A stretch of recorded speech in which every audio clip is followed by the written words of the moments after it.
मी राजेश मणेरीकर पूर्णम Ecovision फाउंडेशनचा CEO म्हणून काम करतो। पूर्णम इकोविजन फाउंडेशन संस्था 2012 पासून पुण्यामध्ये आणि महाराष्ट्रात आणि आता 3 राज्यांमध्ये काम करते। आपल्या सगळ्यांना नमस्कार।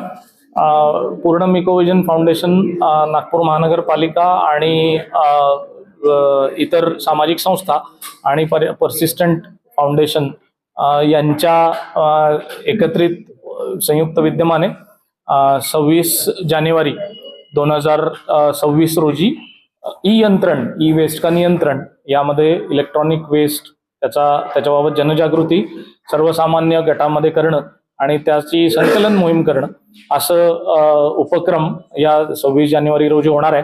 नागपूर महानगरपालिका क्षेत्रामध्ये जवळपास 100 पेक्षा जास्त केंद्रांमध्ये हे चालेल।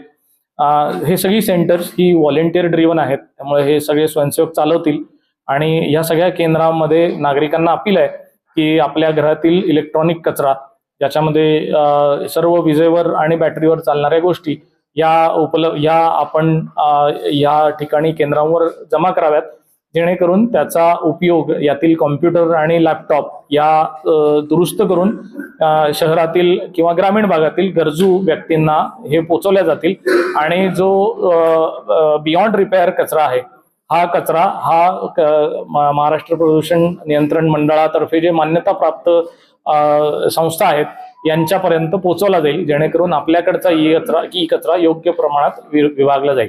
या सगळ्यामध्ये एक असं आहे की आपल्याकडचा डेटा हा तुम्ही इरेज करून द्या असं आम्ही जनजागृतीमध्ये सांगत असतो आणि हा सर्वसामान्यपणे सायबर सिक्युरिटीच्या लॉ मध्ये दिलेला गोष्ट आहे की आपल्याकडचा डेटा हा आपण डिलीट करून दुसऱ्यांना वस्तू द्याव्यात। सो तरी सुद्धा हेही आपण जनजागृती करत असतो। त्यासोबतच जे रिसायकलर्स असतात त्यांच्याकडे ही सगळी डेटा इरेज सिस्टीम असते आणि ती ते योग्य पद्धतीने करत असतात।